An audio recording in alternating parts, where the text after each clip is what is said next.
राजा शिबी का चरित्र। मार्कंडेय जी कहते हैं, युधिष्ठिर, एक समय देवताओं ने आपस में सलाह की कि पृथ्वी पर चलकर उशीनर के पुत्र राजा शिबी की साधुता की परीक्षा करें। तब अग्नि कबूतर का रूप बनाकर चला और इंद्र ने बाज पक्षी होकर मांस के लिए उसका पीछा किया। राजा शिबी अपने दिव्य सिंहासन पर बैठे हुए थे। कबूतर उनकी गोद में जा गिरा। यह देखकर राजा के पुरोहित ने कहा, राजन, यह कबूतर बाज के डर से अपने प्राण बचाने के लिए आपकी शरण में आया है। कबूतर ने भी कहा, महाराज, बाज मेरा पीछा कर रहा है, उससे डर कर प्राण रक्षा के लिए आपकी शरण में आया हूँ। वास्तव में मैं कबूतर नहीं, ऋषि हूँ। मैंने एक शरीर से दूसरा शरीर बदल लिया था। अब प्राण रक्षक होने के कारण आप ही मेरे प्राण हैं। मैं आपकी शरण में हूँ, मुझे बचाइए। मुझे ब्रह्मचारी समझिए। वेदों का स्वाध्याय करके मैंने अपना शरीर दुर्बल किया है। मैं तपस्वी और जितेंद्रिय हूँ। आचार्य के प्रतिकूल कभी कोई बात नहीं कहता। मैं सर्वथा निष्पाप और निरपराध हूँ। अतः मुझे बाज के हवाले न करें। अब बाज बोला, राजन, आप इस कबूतर को लेकर मेरे काम में विघ्न न डालें। राजा कहने लगे, ये बाज और कबूतर जितनी शुद्ध संस्कृत वाणी बोलते हैं, वैसी क्या कभी किसी ने पक्षी के मुख से सुनी है? मैं किस प्रकार इन दोनों का स्वरूप जानकर उचित न्याय करूं? जो मनुष्य अपनी शरण में आए हुए भयभीत प्राणी को उसके शत्रु के हाथ में दे देता है, उसके देश में समय पर अच्छी वर्षा नहीं होती, उसके बोए हुए बीज नहीं जमते और वह कभी संकट के समय जब अपनी रक्षा चाहता है तो उसे कोई रक्षक नहीं मिलता। उसकी संतान बचपन में ही मर जाती है। उसके पितरों को पितृलोक में रहने को स्थान नहीं मिलता। वह स्वर्ग में जाने पर वहां से नीचे ढकेल दिया जाता है। इंद्र आदि देवता उसके ऊपर वज्र का प्रहार करते हैं। इसलिए मैं प्राण त्याग कर दूंगा, पर कबूतर नहीं दूंगा। बाज, अब तुम व्यर्थ कष्ट मत उठाओ। कबूतर को तो मैं किसी तरह नहीं दे सकता। इस कबूतर को देने के सिवा और जो भी तुम्हारा प्रिय कार्य हो, वह बताओ, उसे मैं पूर्ण करूंगा। बाज बोला, राजन, अपनी दाईं जांघ से मांस काटकर इस कबूतर के बराबर तोलो और जितना मांस चढ़े वही मुझे अर्पण करो। ऐसा करने पर कबूतर की रक्षा हो सकती है। तब राजा ने अपनी दाईं जंघा से मांस काटकर उसे तराजू पर रखा, किंतु वह कबूतर के बराबर नहीं हुआ। फिर दूसरी बार रखा तो भी कबूतर का ही पलड़ा भारी रहा। इस प्रकार क्रमशः उन्होंने अपने सभी अंगों का मांस काट-काट कर तराजू पर चढ़ाया, फिर भी कबूतर ही भारी रहा। तब राजा स्वयं ही तराजू पर चढ़ गए। ऐसा करते समय उनके मन में तनिक भी कलेश नहीं हुआ। यह देखकर बाज बोल उठा, हो गई कबूतर की रक्षा, और वहीं अंतर्धान हो गया। अब राजा शिबी कबूतर से बोले, कपोत, वह बाज कौन था? कबूतर ने कहा, वह बाज साक्षात इंद्र थे और मैं अग्नि हूँ। राजन, हम दोनों तुम्हारी साधुता देखने के लिए यहाँ आए थे। तुमने मेरे बदले में जो यह अपना मांस तलवार से काट कर दिया है, इसके घाव को मैं अभी अच्छा कर देता हूँ। यहाँ की चमड़ी का रंग सुंदर और सुनहला हो जाएगा तथा इससे बड़ी पवित्र एवं सुंदर गंध निकलती रहेगी। तुम्हारी जंघा के इस चिन्ह के पास से एक यशस्वी पुत्र उत्पन्न होगा, जिसका नाम होगा कपोत रोमा। यह कहकर अग्निदेव चले गए। राजा शिबी से कोई कुछ भी मांगता, वे दिए बिना नहीं रहते थे। एक बार राजा के मंत्रियों ने उनसे पूछा, महाराज, आप किस इच्छा से ऐसा साहस करते हैं? अदेय वस्तु का भी दान करने को उद्यत हो जाते हैं। क्या आप यश चाहते हैं? राजा बोले, नहीं, मैं यश की कामना से अथवा ऐश्वर्य के लिए दान नहीं करता, भोगों की अभिलाषा से भी नहीं। धर्मात्मा पुरुषों ने इस मार्ग का सेवन किया है, अतः मेरा भी यह कर्तव्य है। ऐसा समझकर ही मैं यह सब कुछ करता हूँ। सत्पुरुष जिस मार्ग से चले वही उत्तम है, यही सोचकर मेरी बुद्धि उत्तम पक्ष का ही आश्रय लेती है। मार्कंडेय जी कहते हैं, इस प्रकार महाराज शिबी के महत्व को मैं जानता हूँ, इसलिए मैंने तुमसे उसका यथावत वर्णन किया है। दान के लिए उत्तम पात्र का विचार और दान की महिमा। महाराज युधिष्ठिर पूछते हैं, मुनिवर, मनुष्य किस अवस्था में दान देने से इंद्रलोक में जाकर सुख भोगता है तथा दान आदि शुभ कर्मों का भोग उसे किस प्रकार प्राप्त होता है? मार्कंडेय जी बोले, पहला, जो पुत्रहीन है, दूसरा, जो धार्मिक जीवन नहीं व्यतीत करते, तीसरा, जो सदा दूसरों की ही रसोई में भोजन किया करते हैं, तथा चौथा, जो केवल अपने लिए ही भोजन बनाते हैं, देवता और अतिथि को अर्पण नहीं करते। इन 4 प्रकार के मनुष्यों का जन्म व्यर्थ है। जो वानप्रस्थ या सन्यास आश्रम से पुनः गृहस्थ आश्रम में लौट आया हो, उसको दिया हुआ दान तथा अन्याय से कमाए हुए धन का दान व्यर्थ है।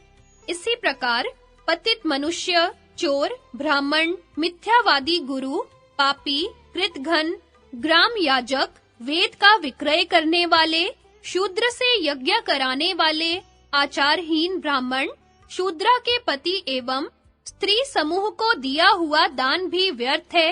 इन दानों का कोई फल नहीं होता। इसलिए सब अवस्थाओं में सब प्रकार के दान उत्तम ब्राह्मणों को ही देने चाहिए। युधिष्ठिर बोले, हे मुने, ब्राह्मण किस वेश में धर्म का पालन करें, जिससे वे दूसरों को भी तारे और स्वयं भी तर जाएं? मार्कंडेय जी ने कहा, ब्राह्मण जप, मंत्र, पाठ, होम, स्वाध्याय और वेदा अध्ययन के द्वारा वेदमयी नौका का निर्माण करते हैं, जिसके सहारे वे दूसरों को भी तारते हैं और स्वयं भी तर जाते हैं। जो ब्राह्मणों को संतुष्ट करता है, उस पर समस्त देवता प्रसन्न होते हैं। श्राद्ध में प्रयत्न करके उत्तम ब्राह्मणों को ही भोजन कराना चाहिए, जिनके शरीर का रंग घृणा उत्पन्न करता हो, जिनके नख गंदे रहते हों, जो कोढ़ी और कपटी हो, पिता की जीवितावस्था में जो माता के व्यभिचार से उत्पन्न हुए हों, अथवा जिनका जन्म विधवा माता के गर्भ से हुआ हो और जो पीठ पर तरकस बांधे क्षत्रिय वृत्ति से जीविका चलाते हों, ऐसे ब्राह्मणों को श्राद्ध में यत्न पूर्वक त्याग दें, क्योंकि उनको जिमाने से श्राद्ध निंदित हो जाता है और निंदित श्राद्ध यजमान को उसी प्रकार नष्ट कर देता है जैसे अग्नि काष्ठ को जला डालती है। किंतु हे राजन, अंधे, गूंगे, बहरे आदि जिनको शास्त्र में वर्जित बतलाया है, उनको वेद पारंगत ब्राह्मण के साथ श्राद्ध में निमंत्रण दे सकते हैं। युधिष्ठिर, अब मैं तुम्हें यह बताता हूँ कि कैसे व्यक्ति को दान देना चाहिए। जो संपूर्ण शास्त्रों का विद्वान हो और अपने को तथा दाता को तारने की शक्ति रखता हो, ऐसे ब्राह्मण को दान देना चाहिए। अतिथियों को भोजन देने का भी बहुत बड़ा महत्व है। उन्हें भोजन कराने से अग्निदेव जितने संतुष्ट होते हैं, उतना संतोष उन्हें हविष्य का हवन करने और फूल एवं चंदन चढ़ाने से भी नहीं होता। अतः तुम्हें अतिथियों को भोजन देते रहने का सदा ही प्रयत्न करना चाहिए। जो लोग दूर से आए हुए अतिथि को पैर धोने के लिए जल, उजाले के लिए दीपक, भोजन के लिए अन्न और रहने के लिए स्थान देते हैं, उन्हें कभी यमराज के पास नहीं जाना पड़ता। कपिला गौ का दान करने से मनुष्य निस्संदेह सब पापों से मुक्त हो जाता है। अतः अच्छी तरह सजाई हुई कपिला गौ ब्राह्मण को दान करनी चाहिए। दान पात्र ब्राह्मण श्रोत्रिय हो, नित्य अग्निहोत्र करता हो, दरिद्रता के कारण जिन्हें स्त्री और पुत्रों के तिरस्कार सहने पड़ते हो तथा जिनसे अपना कोई उपकार न होता हो, ऐसे लोगों को ही गौ दान करनी चाहिए, धनवानों को नहीं। एक बात और ध्यान रखने की है, एक गौ एक ही ब्राह्मण को देनी चाहिए, बहुत से ब्राह्मणों को नहीं, क्योंकि एक ही गौ यदि बहुतों को दी गई तो वे उसे बेचकर उसकी कीमत बांट लेंगे। दान की हुई गौ यदि बेची जाएगी तो वह दाता की 3 पीढ़ी तक को हानि पहुंचाएगी। जो लोग कंधे पर जुआ उठाने में समर्थ बलवान बैल ब्राह्मण को दान करते हैं, वे दुख और कलेशों से मुक्त होकर स्वर्ग लोक को जाते हैं। जो विद्वान ब्राह्मणों को भूमि दान करते हैं, उन दाताओं के पास सभी मनोवांछित भोग अपने आप पहुंच जाते हैं। अन्नदान का महत्व तो सबसे बढ़कर है।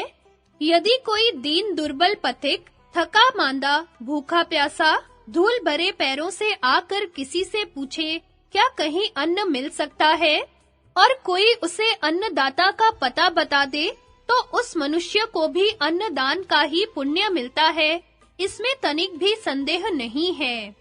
इसलिए युधिष्ठिर, तुम अन्य प्रकार के दानों की अपेक्षा अन्नदान पर विशेष ध्यान दिया करो, क्योंकि इस जगत में अन्नदान के समान अद्भुत पुण्य और किसी दान का नहीं है। जो अपनी शक्ति के अनुसार ब्राह्मण को उत्तम अन्न दान करता है, वह उस पुण्य के प्रभाव से प्रजापति लोक को प्राप्त होता है। वेदों में अन्न को प्रजापति कहा है, प्रजापति संवत्सर माना गया है। संवत्सर यज्ञ रूप है और यज्ञ में सबकी स्थिति है। यज्ञ से ही समस्त चराचर प्राणी उत्पन्न होते हैं। इस प्रकार अन्न ही सब पदार्थों में श्रेष्ठ है।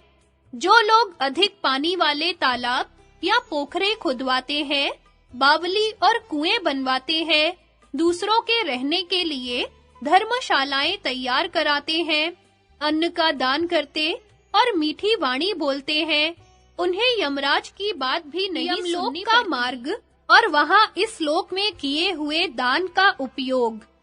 वैशंपायन जी कहते हैं, यमराज का नाम सुनकर भाइयों सहित धर्मराज युधिष्ठिर के मन में बड़ा कौतूहल हुआ और उन्होंने महात्मा मार्कंडेय जी से इस प्रकार प्रश्न किया, मुनिवर, अब यह बताइए कि इस मनुष्य लोक से यमलोक कितनी दूरी पर है, कैसा है, कितना बड़ा है और क्या उपाय करने से मनुष्य उससे बच सकता है। मार्कंडेय जी बोले, धर्मात्माओं में श्रेष्ठ युधिष्ठिर, तुमने यह बहुत गूढ़ प्रश्न किया है। यह बड़ा ही पवित्र, धर्मसम्मत तथा ऋषियों के लिए भी आदरणीय है। सुनो, मैं तुम्हारे प्रश्न का उत्तर देता हूँ। इस मनुष्य लोक और यम लोक में 86,000 योजन का अंतर है। उसके मार्ग में सुनसान आकाश मात्र है। वह देखने में बड़ा भयानक और दुर्गम है। वहाँ न वृक्षों की छाया है, न पानी है और न कोई ऐसा स्थान ही है जहाँ रास्ते का थका हुआ जीव क्षण भर भी विश्राम कर सके। यमराज की आज्ञा से उनके दूत यहाँ आते हैं और पृथ्वी पर रहने वाले सभी जीवों को बलपूर्वक पकड़कर ले जाते हैं। जो लोग यहाँ ब्राह्मणों को नाना प्रकार के घोड़े आदि वाहन दान किए होते हैं, वे उस मार्ग पर उन्हीं वाहनों से जाते हैं। छत्र दान करने वाले मनुष्यों को उस समय छत्र मिलता है, जिससे वे धूप से बचकर चलते हैं। अन्न दान करने वाले जीव वहाँ तृप्त होकर यात्रा करते हैं। जिन्होंने अन्न दान नहीं किया है, वे भूख का कष्ट सहते हुए चलते हैं। वस्त्र देने वाले कपड़े पहनकर चलते हैं। भूमि का दान करने वाले सब कामनाओं से तृप्त होकर बड़े आनंद से यात्रा करते हैं। शस्य दान करने वाले सुख से जाते हैं और मकान बनवाकर देने वाले दिव्य विमान से बड़े आराम के साथ यात्रा करते हैं। पानी दान करने वाले को वहाँ प्यास का कष्ट नहीं होता। दीप दान करने वालों के लिए अंधेरे में चलते समय प्रकाश का प्रबंध होता है। गोदान करने वाले सब पापों से मुक्त होते हैं, अतः वे भी सुख से यात्रा करते हैं। जिन्होंने 1 मास तक उपवास व्रत किया है, वे हंसों से जुते हुए विमानों पर बैठकर यात्रा करते हैं। 6 रात तक उपवास करने वाले लोग मयूरों के विमान से जाते हैं। 3 रात तक जो एक समय भोजन करते हैं, वे अक्षय लोकों को प्राप्त होते हैं। जल देने का प्रभाव तो बहुत ही अलौकिक है। प्रेत लोक में जल बहुत सुख देने वाला होता है। मरने पर जिनके लिए जल दिया जाता है, उन पुण्यात्माओं के लिए यमलोक के मार्ग में पुष्पोदका नाम की नदी बनी हुई है। वे उसका शीतल और सुधा के समान मधुर जल पीते हैं। जो पापी जीव हैं, उनके लिए वह पीप सी हो जाती है। इस प्रकार वह नदी सब कामनाओं को पूर्ण करने वाली है। अतः हे राजन, तुम्हें भी इन ब्राह्मणों का विधिवत पूजन करना चाहिए। जो अन्नदाता को पूछता हुआ भोजन की आशा से घर पर आ जाए, उस अतिथि का, उस ब्राह्मण का तुम विधिवत सत्कार करो। ऐसा अतिथि या ब्राह्मण जब किसी के घर पर जाता है, तो उसके पीछे इंद्र आदि संपूर्ण देवता वहां तक जाते हैं। यदि वहां उसका आदर होता है, तो वे भी प्रसन्न होते हैं, और यदि आदर नहीं होता, तो वे सब देवता भी निराश लौट जाते हैं। अतः राजन, तुम भी अतिथि का विधिवत सत्कार करते रहो। अब बताओ, और क्या सुनना चाहते हो? दान, पवित्रता, तप और मोक्ष का विचार।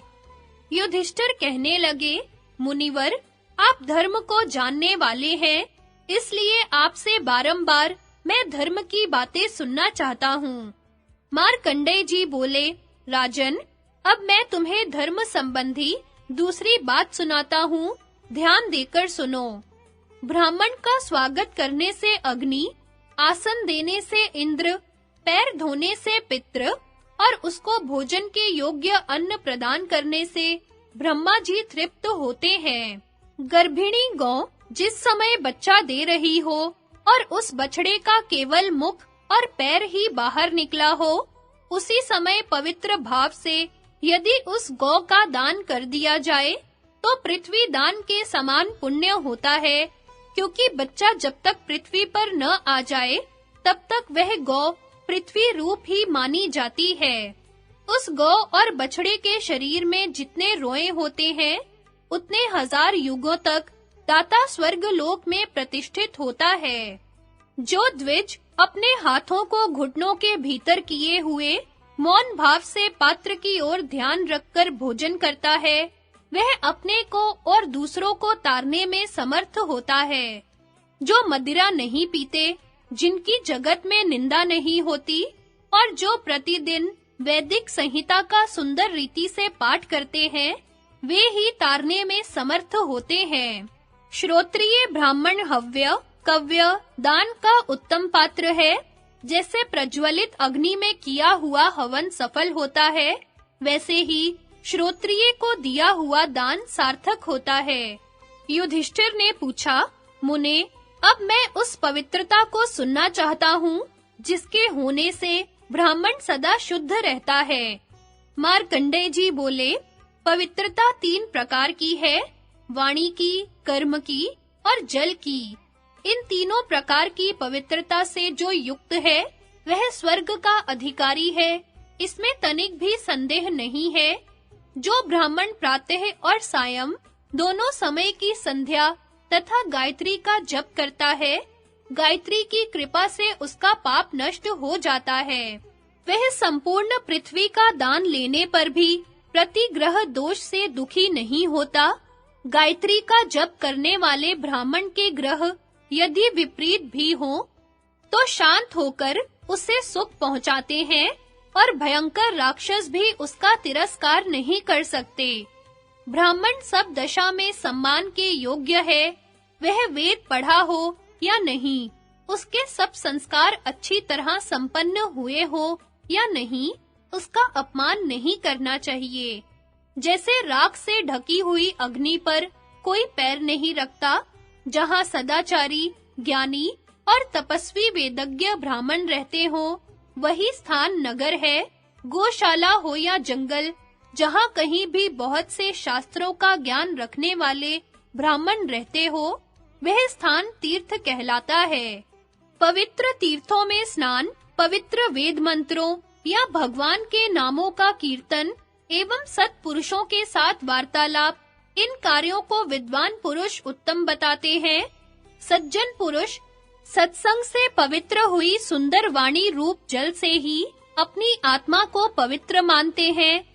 जो मन, वाणी, कर्म और बुद्धि से कभी पाप नहीं करते, वे ही महात्मा तपस्वी हैं। केवल शरीर सुखाना ही तपस्या नहीं है। जो व्रत, उपवास आदि करके मुनि की वृत्ति से रहता है, किंतु अपने कुटुंबी जनों पर तनिक भी दया नहीं करता, वह कभी निष्पाप नहीं हो सकता। उसकी वह निर्दयता उस तप का नाश करने वाली है।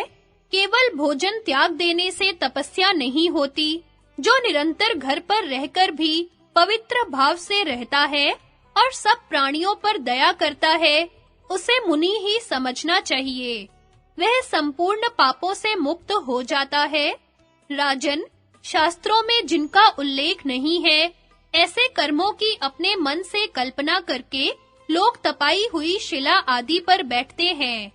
यह सब होता है तपस्या के नाम पर पापों को जलाने के लिए, परंतु इससे केवल शरीर को पीड़ा होती है, अन्य कोई लाभ नहीं होता। जिसका हृदय श्रद्धा और भाव से शून्य है, उसके पाप कर्मों को अग्नि भी नहीं जला सकती। दया तथा मन, वाणी और शरीर की शुद्धि से ही शुद्ध वैराग्य और मोक्ष प्राप्त होते हैं। केवल फल खाने या हवा पीकर रहने से तथा सिर मुंडाने, घर छोड़ने, जटा बढ़ाने, पंचअग्नि तपने, जल के भीतर खड़े रहने या मैदान में जमीन पर शयन करने से ही मोक्ष नहीं मिलता। ज्ञान अथवा निष्काम कर्म से ही जरा, मृत्यु आदि सांसारिक व्याधियों से पिंड छूटता और उत्तम पद की प्राप्ति होती है। जिस प्रकार अग्नि में भुने हुए बीज नहीं उगते, उसी प्रकार ज्ञान रूपी अग्नि से सभी अविद्या जनित कलेशों के दग्ध हो जाने पर उन्हें उनसे आत्मा का संयोग नहीं होता। एक या आधे श्लोक से भी यदि संपूर्ण भूतों के हृदय देश में विराजमान आत्मा का ज्ञान हो जाए, तो मनुष्य के संपूर्ण शास्त्रों के अध्ययन का प्रयोजन समाप्त हो जाता है। कोई तत् इन दो ही अक्षरों से आत्मा को जान लेते हैं। कुछ लोग मंत्र पदों से युक्त सैकड़ों और हजारों उपनिषद वाक्यों से आत्म तत्व को समझते हैं। जैसे भी हो, आत्म तत्व का सुदृढ़ बोध ही मोक्ष है।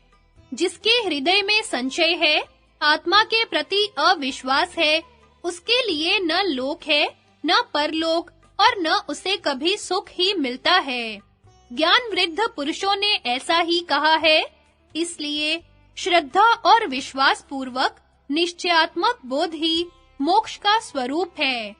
यदि तुम एक अविनाशी एवं सर्वव्यापक आत्मा को युक्तियों से जानना चाहते हो, तो कोरा तर्कवाद छोड़कर श्रुतियों और स्मृतियों का आश्रय लो। उनमें आत्मा का बोध कराने वाली बहुत उत्तम युक्तियां उपलब्ध होंगी। जो शुष्क तर्क का आश्रय लेता है, उसे साधन की विपरीतता के कारण आत्मा की सिद्धि नहीं होती।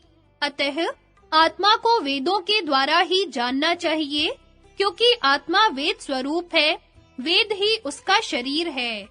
वेद से ही तत्व का बोध होता है, आत्मा में ही वेदों का उपसंहार या लय होता है। आत्मा अपनी उपलब्धि में स्वयं ही समर्थ नहीं है, उसका अनुभव सूक्ष्म बुद्धि के द्वारा होता है। अतः मनुष्य को इंद्रियों की निर्मलता के द्वारा विषय भोगों को त्याग देना चाहिए। यह इंद्रियों के निरोध से होने वाला अनशन दिव्य होता है। तप से स्वर्ग मिलता है, दान से भोगों की प्राप्ति होती है, तीर्थ स्नान से पाप नष्ट होते हैं, परंतु मोक्ष तो ज्ञान से ही होता है। ऐसा समझना चाहिए। उत्तंक मुनि की तपस्या और उन्हें विष्णु का वरदान। तदनंतर महाराज युधिष्ठिर ने मार्कंडेय जी से पूछा, मुने, हमने सुना है इक्ष्वाकु वंशी राजा कुवलाशव बड़े प्रतापी थे। ये राजा कुछ समय के बाद धुंधुमार नाम से विख्यात हुए थे। सो उनके इस नाम परिवर्तन का क्या कारण है, इसे मैं यथार्थ रीति से सुनना चाहता हूँ। मार्कंडेय जी बोले, राजा धुंधुमार का धार्मिक उपाख्यान मैं तुम्हें सुनाता हूँ, ध्यान देकर सुनो। पूर्व काल में उत्तंक नाम से प्रसिद्ध एक महर्षि हो गए हैं। मरु देश के सुंदर प्रदेश में उनका आश्रम था। एक समय महर्षि उत्तंक ने भगवान विष्णु को प्रसन्न करने के लिए बहुत वर्षों तक कठोर तपस्या की। भगवान ने प्रसन्न होकर उन्हें प्रत्यक्ष दर्शन दिया। उनके दर्शन से मुनि निहाल हो गए और बड़े विनय के साथ नाना प्रकार के स्तोत्र पाठ करते हुए उनकी स्तुति करने लगे। उत्तंक बोले, भगवन, देवता, असुर और मनुष्य आपसे ही उत्पन्न हुए हैं। आपने ही चराचर प्राणियों को जन्म दिया है। वेद वेता ब्रह्मा जी वेद तथा उसके द्वारा जानने योग्य जो कुछ भी वस्तुएं हैं, उन सबकी सृष्टि आपसे ही हुई है। देव देव, आकाश आपका मस्तक है, सूर्य और चंद्रमा नेत्र हैं, वायु सांस है और अग्नि आपका तेज है। सारी दिशाएं आपकी भुजाएं हैं, महासागर उदर है, पर्वत उरु है और अंतरिक्ष जंघा है। पृथ्वी आपके चरण और औषधियां रोम है। इंद्र, सोम, अग्नि, वरुण, देवता, असुर, नाग, ये सब आपके सामने नतमस्तक हो नाना प्रकार की स्तुतियां करते हुए हाथ जोड़कर प्रणाम करते हैं। भुवनेश्वर, आप संपूर्ण प्राणियों में व्याप्त हैं। बड़े-बड़े योगी और महर्षि आपकी ही स्तुति किया करते हैं। उत्तंक की स्तुति सुनकर भगवान बहुत प्रसन्न हुए और बोले, उत्तंक, मैं तुम पर बहुत प्रसन्न हूँ, कोई वर मांगो। उत्तंक बोले, प्रभो, सारे जगत की सृष्टि करने वाले दिव्य सनातन पुरुष आप भगवान नारायण का मुझे दर्शन मिला, यही मेरे लिए सबसे बढ़कर वर है। विष्णु ने कहा, ब्रह्मन, तुम्हारा हृदय लोभ से चंचल नहीं है, मुझ में तुम्हारी अनन्य भक्ति है। इन कारणों से मैं तुम पर विशेष प्रसन्न हूँ। मुझसे कोई वर तो तुम्हें अवश्य ही लेना चाहिए। मार्कंडेय जी कहते हैं, इस प्रकार जब भगवान ने वर मांगने के लिए बारंबार अनुरोध किया, तब उत्तंक ने हाथ जोड़कर यह वर मांगा, हे कमल लोचन, यदि आप मुझ पर प्रसन्न हैं और मुझे वर देना ही चाहते हैं, तो ऐसी कृपा कीजिए जिससे मेरी बुद्धि सदा शमदम, सत्य भाषण तथा धर्म में ही लगी रहे और आपके भजन का अभ्यास कभी छूटने न पावे। भगवान ने कहा, मुने, तुमने जो कुछ मांगा है सब पूर्ण होगा। इसके सिवा तुम्हारे हृदय में उस योग विद्या का भी प्रकाश होगा जिससे तुम देवताओं तथा इन तीनों लोकों का बहुत बड़ा कार्य सिद्ध करोगे। धुंधु नाम वाला एक महान असुर तीनों लोकों का विनाश करने के लिए घोर तपस्या करेगा। उस असुर का वध जिसके हाथ से होने वाला है, उसका नाम तुम्हें बताता हूँ, सुनो। इक्ष्वाकु वंश में एक बलवान और विजयी राजा होगा। उसका नाम होगा बृहदश्व। उसके कुवलाशव नाम से प्रसिद्ध एक पुत्र होगा। वह मेरे योग बल का आश्रय लेकर तुम्हारी आज्ञा से धुंधु को मार डालेगा। उस समय से वह इस जगत में धुंधुमार के नाम से विख्यात होगा। महर्षि उत्तंक से ऐसा कहकर भगवान अंतर्धान हो गए। उत्तंक मुनि का राजा बृहदश्व से धुंधु को मारने के लिए अनुरोध। मार्कंडेय जी कहते हैं, सूर्यवंशी राजा इक्ष्वाकु जब परलोकवासी हो गए, तो उनका पुत्र शशाद इस पृथ्वी पर राज्य करने लगा। उसकी राजधानी अयोध्या थी। शशाद का पुत्र ककुत्स्थ, ककुत्स्थ का अनेना, अनेना का पृथु, पृथु का विश्वगश्व, उसका अद्रि, अद्रि का युवनाशव, और उसका पुत्र श्राव हुआ। श्राव के श्रावस्त हुआ। जिसने श्रावस्ती नाम की पुरी बसाई, श्रावस्त के पुत्र का नाम बृहदश्व हुआ। उसका पुत्र कुवलाशव के नाम से विख्यात हुआ। कुवलाशव के 21,000 पुत्र थे। ये सभी विद्याओं में पारंगत और महान बलवान थे। राजा कुवलाशव भी गुणों में अपने पिता से बहुत बढ़ चढ़कर था। जब वह राज्य संभालने के योग्य हो गया, तो उसके पिता ने उसे राज्य पर अभिषिक्त कर दिया और स्वयं तपस्या करने के लिए वन में जाने को उद्यत हुए। महर्षि उत्तंक ने जब यह सुना कि बृहदश्व वन में जाने वाले हैं, तो वे उनकी राजधानी में आए और राजा को रोकते हुए कहने लगे, राजन, हम लोग आपकी प्रजा हैं, आपका कर्तव्य है प्रजा की रक्षा करना।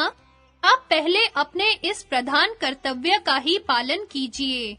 आपकी ही कृपा से सारी प्रजा और इस पृथ्वी का उद्वेग दूर होगा। यहाँ रहकर प्रजा की रक्षा करने में तो बड़ा भारी पुण्य दिखाई देता है। वैसा धर्म वन में जाकर तपस्या करने में नहीं दिखता। अतः अभी आपको ऐसा विचार नहीं करना चाहिए। आपके बिना हम निर्विघ्नता पूर्वक तपस्या नहीं कर सकेंगे। मरु देश में हमारे आश्रम के निकट ही रेत से भरा हुआ एक समुद्र है। उसका नाम है उज्जालक सागर। उसकी लंबाई चौड़ाई अनेकों योजन है। वहाँ एक बहुत बड़ा बलवान दानव रहता है। उसका नाम है धुंधु। वह मधु कैटभ का पुत्र है। पृथ्वी के भीतर छिपकर रहा करता है। बालू के भीतर छिपकर रहने वाला वह महाक्रूर दैत्य वर्ष में एक बार सांस लेता है। जब वह सांस छोड़ता है, उस समय पर्वत और वनों के सहित यह पृथ्वी डोलने लगती है। उसके श्वास की आंधी से रेत का इतना ऊंचा बवंडर उठता है, जिससे सूर्य भी ढक जाता है। 7 दिनों तक भूचाल होता रहता है। अग्नि की लपटें, चिंगारियां और धुएं उठते रहते हैं। महाराज, इन सब उत्पातों के कारण हमारा आश्रम में रहना कठिन हो गया है। अतः हे राजन, मनुष्यों का कल्याण करने के लिए आप उस दैत्य का वध कीजिए। राजा बृहदश्व ने हाथ जोड़कर कहा, ब्राह्मण, आप जिस उद्देश्य से यहाँ पधारे हैं, वह निष्फल नहीं होगा। मेरा पुत्र कुवलाशव इस भूमंडल में अद्वितीय वीर है। यह बड़ा धैर्य रखने वाला और फुर्तीला है। आपका अभीष्ट कार्य वह अवश्य पूर्ण करेगा। इसके बलवान पुत्र भी अस्त्र शस्त्र लेकर इस युद्ध में इसका साथ देंगे। आप मुझे छोड़ दीजिए, क्योंकि अब मैंने शस्त्रों को त्याग दिया है। मैं युद्ध से निवृत्त हो गया हूँ। उत्तंक ने कहा, बहुत अच्छा। फिर राजऋषि बृहदश्व ने उत्तंक मुनि की आज्ञा पाकर उनके अभीष्ट कार्य को पूर्ण करने के लिए अपने पुत्र कुवलाशव को आदेश दिया और स्वयं तपोवन में चले गए।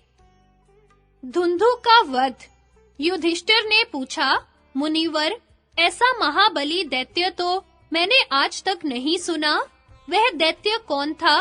उसका कुछ परिचय दीजिए। मार्कंडेय जी बोले, महाराज, धुंधु मधु कैटभ का पुत्र था। एक समय उसने एक पैर से खड़े होकर बहुत काल तक तपस्या की। उसकी तपस्या से प्रसन्न होकर ब्रह्मा जी ने उससे वर मांगने को कहा। वह बोला, मैं तो यही वर चाहता हूँ कि देवता, दानव, गंधर्व, यक्ष, राक्षस और सर्प, इनमें से किसी के हाथ से भी मेरी मृत्यु न हो। ब्रह्मा जी ने कहा, अच्छा जा, ऐसा ही होगा। उनकी स्वीकृति पाकर धुंधु ने उनके चरणों का अपने मस्तक से स्पर्श किया और वहां से चला गया। तभी से वह उत्तंक के आश्रम के पास अपने श्वास से आग की चिंगारियां छोड़ता हुआ रेती में रहने लगा। राजा बृहदश्व के वन चले जाने के बाद उनका पुत्र कुवलाशव उत्तंक मुनि के साथ सेना और सवारी लेकर वहां आ पहुंचा। 21,000 तो केवल उसके पुत्रों की सेना थी। उत्तंक की अनुमति से भगवान विष्णु ने समस्त लोकों का कल्याण करने के लिए राजा कुवलाशव में अपना तेज स्थापित कर दिया। कुवलाशव ज्यों ही युद्ध के लिए आगे बढ़ा, आकाश में उच्च स्वर से यह आवाज गूंज उठी कि यह राजा कुवलाशव स्वयं अवध्य रहकर धुंधु को मारेगा और धुंधुमार नाम से विख्यात होगा। देवताओं ने उसके चारों ओर पुष्पों की वर्षा की। बिना बजाए ही देवताओं की दुंदुभियां बज उठी, ठंडी हवा चलने लगी और पृथ्वी की उड़ती हुई धूल शांत करने के लिए इंद्र धीरे-धीरे वर्षा करने लगा। भगवान विष्णु के तेज से भरा हुआ राजा शीघ्र ही समुद्र के किनारे पहुंचा और अपने पुत्रों से चारों ओर की रेती खुदवाने लगा। 7 दिनों तक खुदाई होने के बाद महाबलवान धुंधु दैत्य दिखाई पड़ा। बालू के भीतर उसका बहुत बड़ा विकराल शरीर छिपा हुआ था, जो प्रकट होने पर अपने तेज से दैदीप्यमान होने लगा, मानो सूर्य ही प्रकाशमान हो रहे हों। धुंधु प्रलय काल की अग्नि के समान पश्चिम दिशा को घेर कर सो रहा था। कुवलाशव के पुत्रों ने उसे सब ओर से घेर लिया और तीखे बाण, गदा, मूसल, पट्टिश, परिघ और तलवार आदि अस्त्र शस्त्रों से उस पर प्रहार करने लगे। उन लोगों की मार खाकर वह महाबली दैत्य क्रोध में भरकर उठा और उनके चलाए हुए तरह-तरह के अस्त्र शस्त्रों को निगल गया। इसके बाद वह मुख से संवर्तक अग्नि के समान आग की लपटें उगलने लगा और अपने तेज से उन सब राजकुमारों को एक क्षण में ही इस प्रकार भस्म कर दिया, जैसे पूर्व काल में सगर पुत्रों को महात्मा कपिल ने दग्ध किया था। यह एक अद्भुत सी बात हो गई। जब सभी राजकुमार धुंधु की क्रोधा अग्नि में स्वाहा हो गए और वह महाकाय दैत्य दूसरे कुंभकर्ण के समान जगकर सावधान हो गया, तब महातेजस्वी राजा कुवलाशव उसकी ओर बढ़ा। उसके शरीर से जल की वर्षा होने लगी, जिसने धुंधु के मुख से निकलती हुई आग को पी लिया। इस प्रकार योगी कुवलाशव ने योग बल से उस आग को बुझा दिया और स्वयं ब्रह्मास्त्र का प्रयोग करके समस्त जगत का भय दूर करने के लिए उस दैत्य को जलाकर भस्म कर डाला। धुंधु को मारने के कारण वह धुंधुमार नाम से प्रसिद्ध हुआ। इस युद्ध में राजा कुवलाशव के केवल 3 पुत्र बच गए थे, दृढ़ाश्व, कपिलाश्व और चंद्राश्व। इन तीनों से ही इक्ष्वाकु वंश की परंपरा और कौशिक ब्राह्मण का संवाद। धुंधुमार की कथा सुनने के पश्चात महाराज युधिष्ठिर ने मार्कंडेय जी से कहा, भगवन, अब मैं आपसे पतिव्रता स्त्रियों के सूक्ष्म धर्म और उनके महात्म्य की कथा सुनना चाहता हूँ। माता-पिता आदि गुरुजनों की सेवा करने वाले बालक और पातिव्रत्य का पालन करने वाली स्त्रियां, ये सबके लिए आदरणीय हैं। स्त्रियां सदाचार की रक्षा करती हुई अपने पति को देवता मानकर जिस आदर भाव से उनकी सेवा करती हैं, वह कोई आसान काम नहीं है। इसी प्रकार माता-पिता की सेवा की भी बहुत बड़ी महिमा है। स्त्रियां तो बाल्यकाल में माता-पिता की और विवाह के पश्चात पति देव की बड़ी ही श्रद्धा और भक्ति के साथ सेवा करती हैं। उनका धर्म बड़ा ही कठिन है। उससे कठिन मुझे कोई और धर्म दिखाई नहीं देता। इसलिए मुनिवर, आज आप मुझे पतिव्रताओं के महात्म्य की कथा सुनाइए। मार्कंडेय जी बोले, राजन, सती स्त्रियां पति की सेवा से स्वर्ग लोक पर विजय पाती हैं तथा माता-पिता की सेवा करके उन्हें प्रसन्न करने वाला पुत्र इस संसार में सुयश और सनातन धर्म का विस्तार कर अंत में उत्तम लोकों को प्राप्त होता है। इसी प्रकरण को लेकर मैं आगे की बात कहूँगा। पहले पतिव्रता के महत्व और धर्म का वर्णन करता हूँ, ध्यान देकर सुनो। पूर्व काल में कौशिक नाम का एक ब्राह्मण था। वह बड़ा ही धर्मात्मा और तपस्वी था। उसने अंगों सहित वेद और उपनिषदों का अध्ययन किया था। एक दिन की बात है, वह एक वृक्ष के नीचे बैठकर वेद पाठ कर रहा था। उसी समय उस वृक्ष के ऊपर एक बगुली बैठी हुई थी। उसने ब्राह्मण देवता के ऊपर बीट कर दी। ब्राह्मण क्रोध से तमतमा उठा और बगुली का अनिष्ट चिंतन करते हुए उसकी ओर देखने लगा। बेचारी चिड़िया पेड़ से गिर पड़ी और उसके प्राण पखेरु उड़ गए। बगुली को देख ब्राह्मण के हृदय में दया का संचार हुआ और उसे अपने इस कुकृत्य पर बड़ा पश्चाताप होने लगा। उसके मुंह से निकल पड़ा, ओह, आज मैंने क्रोध के वशीभूत होकर कैसा अनुचित कार्य कर डाला। इस प्रकार बारंबार पछताकर वह ब्राह्मण गांव में भिक्षा के लिए गया। उस गांव में जो लोग शुद्ध और पवित्र आचरण वाले थे, उन्हीं के घरों पर भिक्षा मांगता हुआ वह एक ऐसे घर पर जा पहुंचा जहां पहले भी कभी भिक्षा प्राप्त कर चुका था। द्वार पर जाकर बोला, भिक्षा देना माई। भीतर से एक स्त्री ने कहा, ठहरो बाबा, अभी लाती हूँ। वह स्त्री अपने घर के जूठे बर्तन साफ कर रही थी।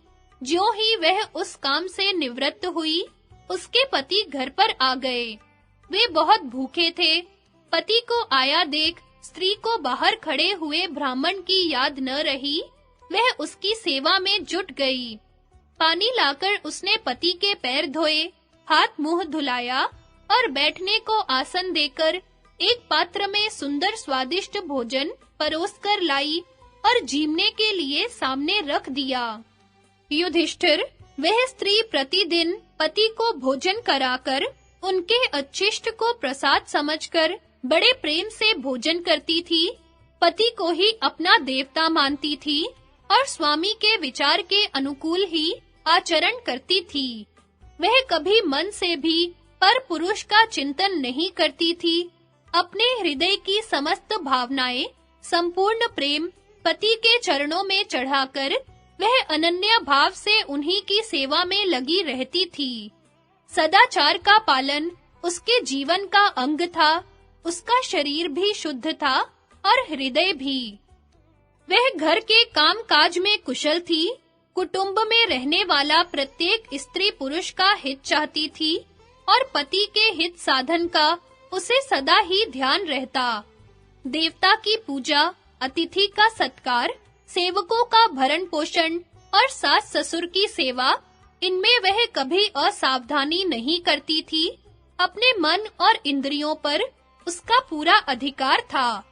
पति की सेवा करते-करते उसे भिक्षा के लिए खड़े हुए ब्राह्मण की याद आई। पति की सेवा का तात्कालिक कार्य पूर्ण हो ही चुका था। वह भिक्षा लेकर बड़े संकोच से ब्राह्मण के निकट गई। ब्राह्मण जला भुना खड़ा था। देखते ही बोला, देवी, जब तुम्हें देर ही करनी थी तो ठहरो बाबा कहकर मुझे रोका क्यों? मुझे जाने क्यों नहीं दिया?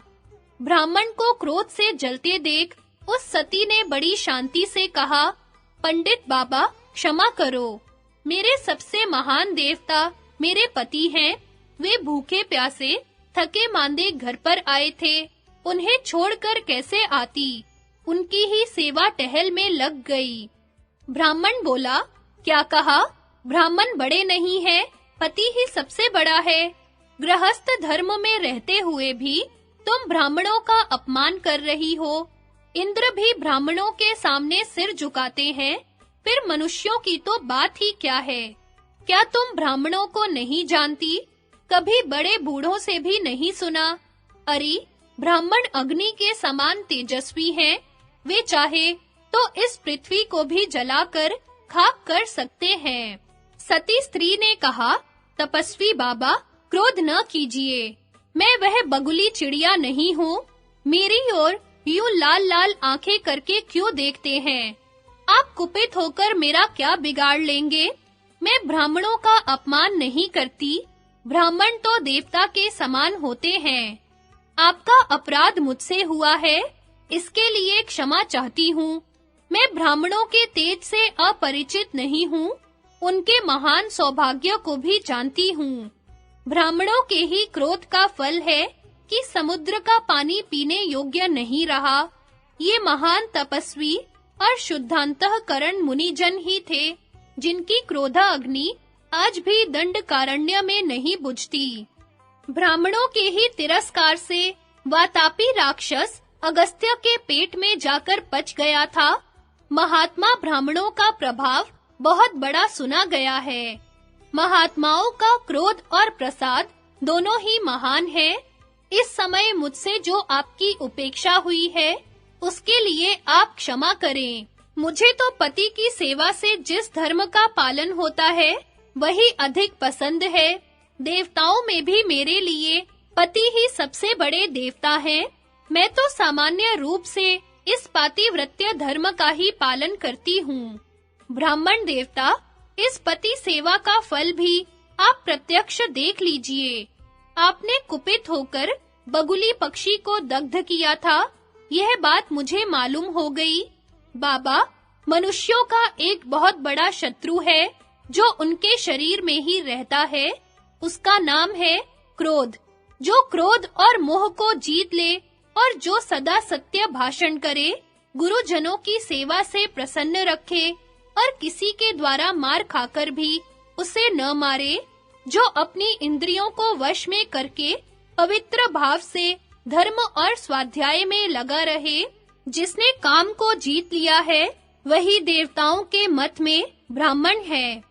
जिस धर्मज्ञ और मनस्वी पुरुष का संपूर्ण जगत के प्रति आत्म भाव है और सभी धर्मों पर अनुराग है, जो यजन याजन, अध्ययन अध्यापन आदि ब्राह्मणोचित कर्मों को करते हुए अपनी शक्ति के अनुसार दान भी करता रहता है, ब्रह्मचर्य अवस्था में जो सदा वेदों का अध्ययन करता है, उसके नित्य स्वाध्याय में कभी भूल नहीं होती, उसी को देवता लोग ब्राह्मण मानते हैं।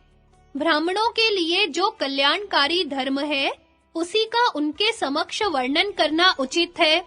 इसलिए मैं आपके सामने यह बात कह रही हूँ। ब्राह्मण सत्यवादी होते हैं, उनका मन कभी असत्य में नहीं लगता।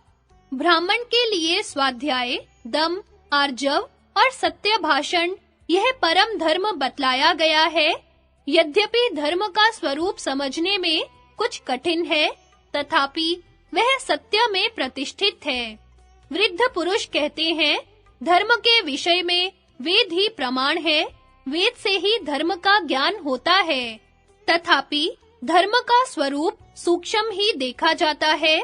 केवल वेद पढ़ने से उसका यथार्थ रूप प्रकट हो ही जाएगा, ऐसा निश्चित रूप से नहीं कहा जा सकता। मेरा तो यह विचार है कि अभी आपको धर्म का यथार्थ तत्व ज्ञात नहीं हुआ है।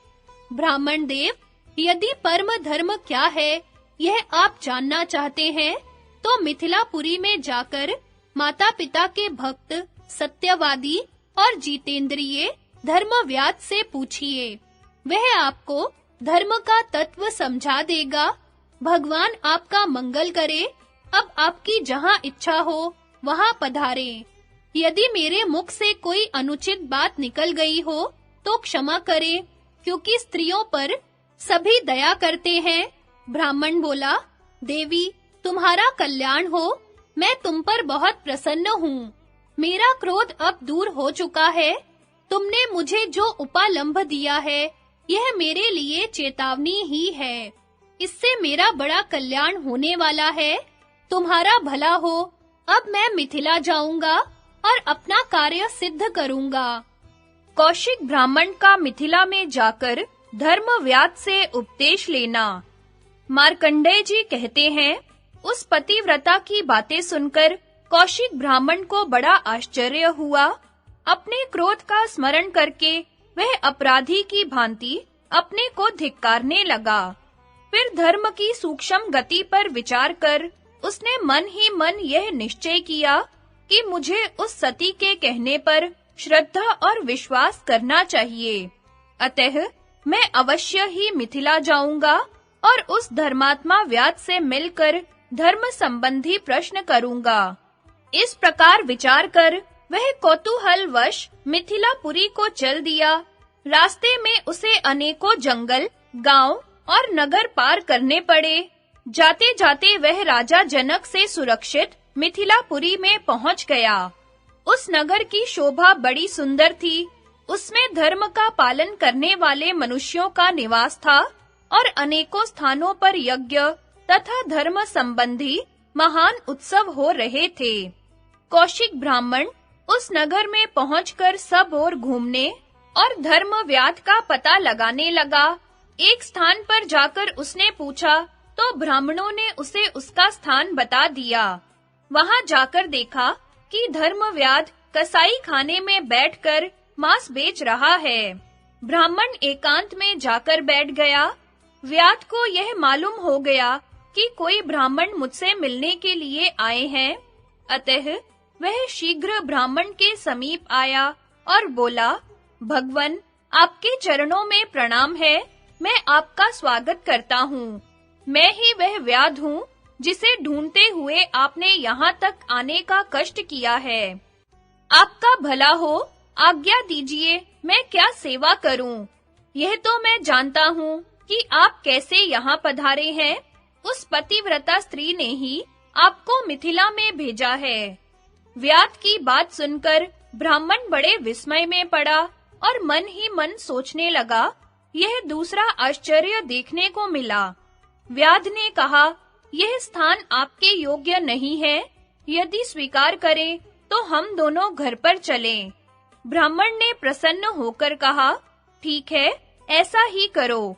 फिर आगे-आगे ब्राह्मण चला और पीछे-पीछे व्याध। घर पर पहुंचकर धर्म व्याध ने ब्राह्मण देवता के पैर धोकर बैठने को आसन दिया। उस पर बैठकर उसने व्याध से कहा, हे तात, यह मांस बेचने का काम तुम्हारे योग्य नहीं है। मुझे तो तुम्हारे इस घोर कर्म से बड़ा कलेश विप्रवर, मैंने यह काम अपनी इच्छा से नहीं उठाया है। यह धंधा मेरे कुल में दादों परदादों के समय से चला आ रहा है। स्वयं मैं ऐसा कोई कार्य नहीं करता जो धर्म के विपरीत हो।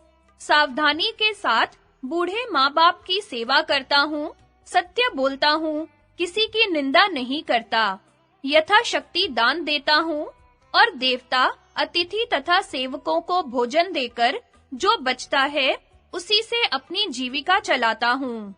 शूद्र का कर्तव्य है सेवा, वैश्य का कर्म है खेती करना और युद्ध करना क्षत्रियों का कर्तव्य बताया गया है।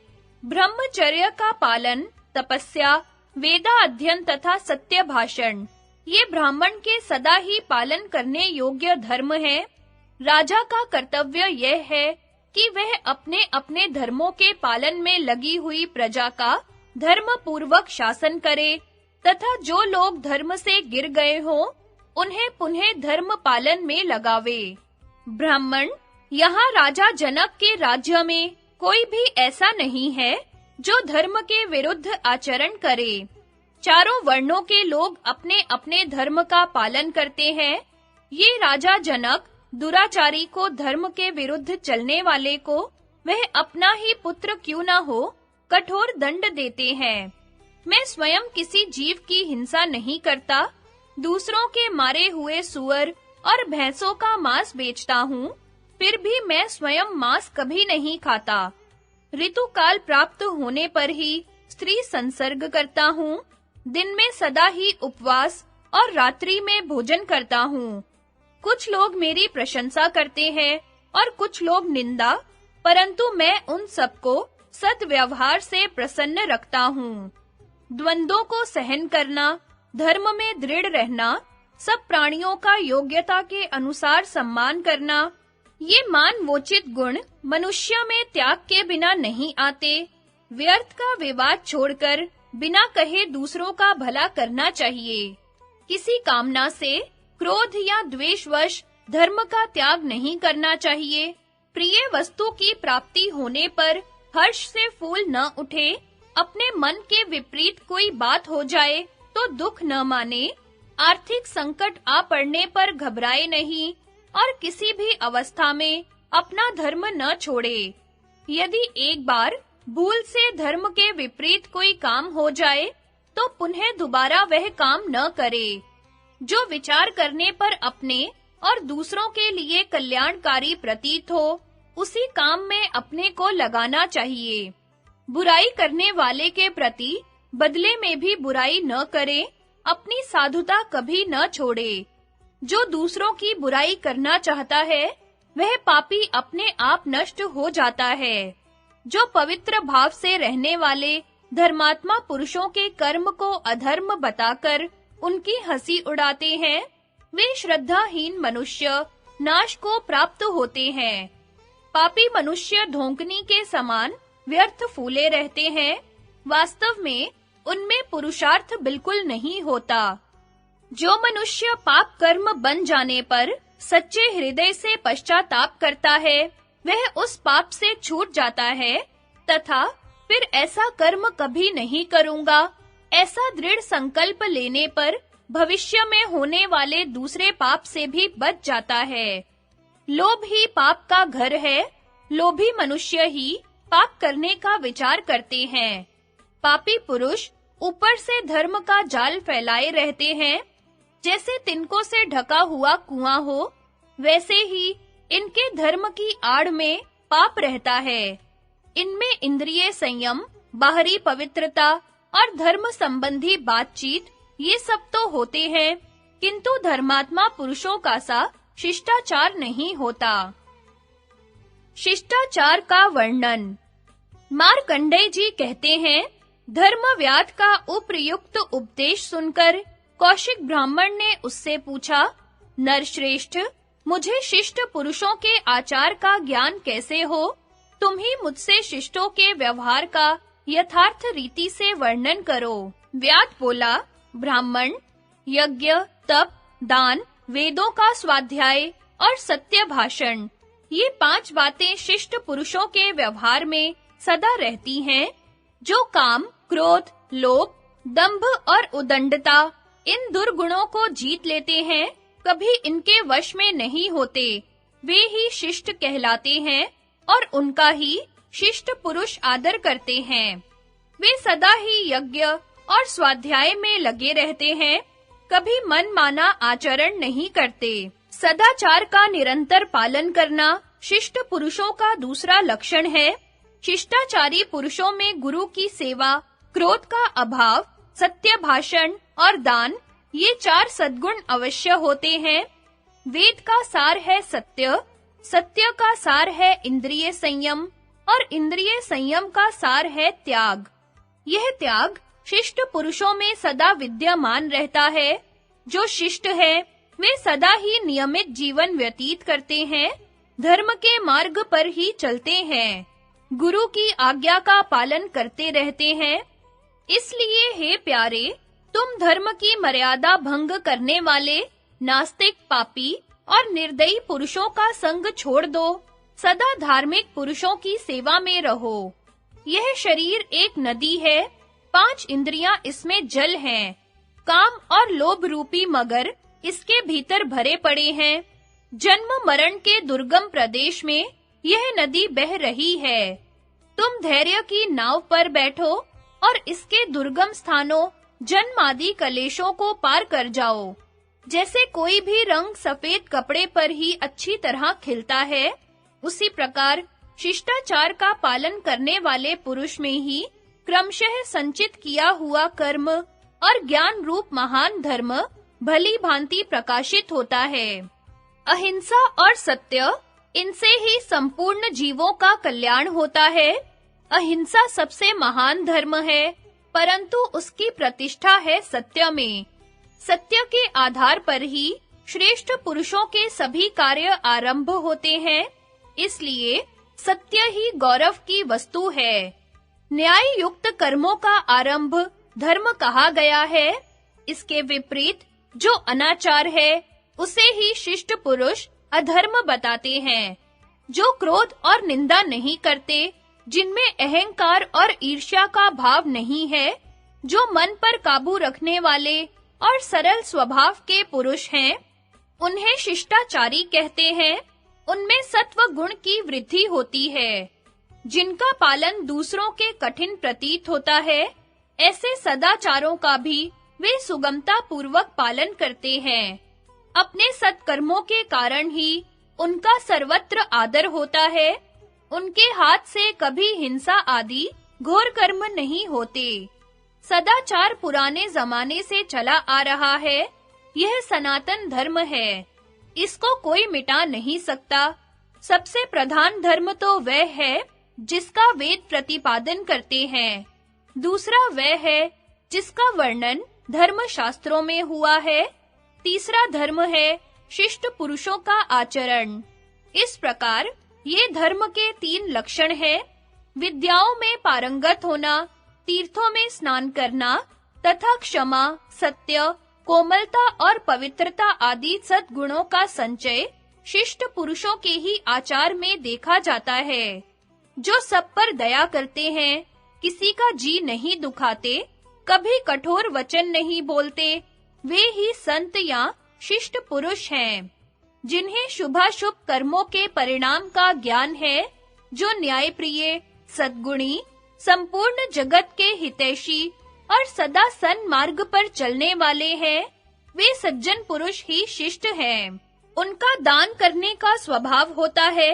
वे किसी भी वस्तु को पहले और सबको बांटकर पीछे स्वीकार करते हैं तथा दीन दुखियों पर सदा उनकी कृपा रहती है। स्त्री और सेवकों को कष्ट न हो, इसके लिए भी वे सदा सावधान रहते हैं और उन्हें अपनी शक्ति से अधिक धन आदि देते रहते हैं। वे सर्वदा सत्पुरुषों का संग करते हैं। संसार में जीवन निर्वाह कैसे हो, धर्म की रक्षा और आत्म कल्याण किस प्रकार हो, इन सब बातों पर उनकी दृष्टि रहती है।